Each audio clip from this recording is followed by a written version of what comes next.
Oh, hey, welcome to Effective Change and our Focus on Fiction section.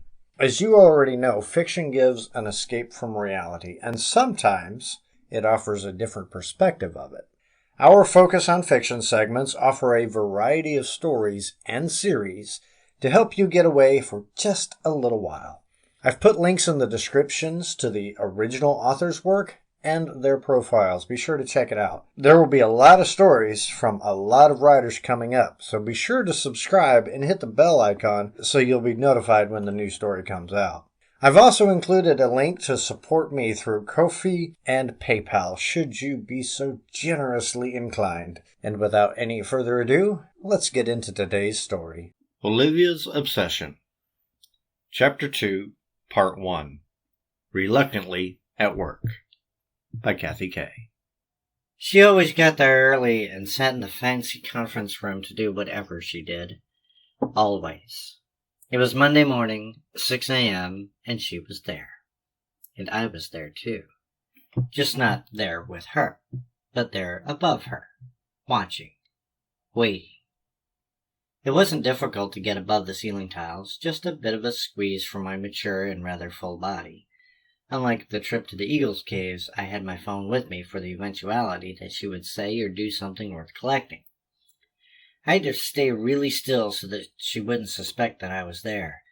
But that was easy enough because she had earbuds in her large, misshapen ears and her big mouth was singing with whatever music was playing.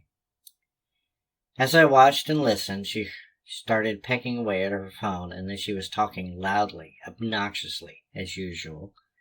The speakerphone was on, and I immediately started a video so that I could catch the whole conversation and capture each of her grotesque expressions. "No! Don't do that! I forbid it!" she screamed the words at the poor soul on the other end of the call. Then a male voice empathetically and dramatically says, "Don't tell me what to do. You're not my boss and never will be. You're nothing to me, and I don't ever want to see your face or hear your voice again." "How dare you! You have no right to talk to me like that. I still have that picture of you and that guy you know, and if you don't do what I tell you to, it's going straight to the police. You'll be sorry when you end up in jail, and even you don't end up in there. I might be putting poison in your drink or strangle you in your sleep, so don't mess with me. I won't be trifled with." "You bitch! You pervert!" I've seen and heard enough. Carefully stopping the video, I started to crawl back toward my secret entrance. She was still yelling at the male voice on the other end of the phone, so there was a very low probability of my being discovered.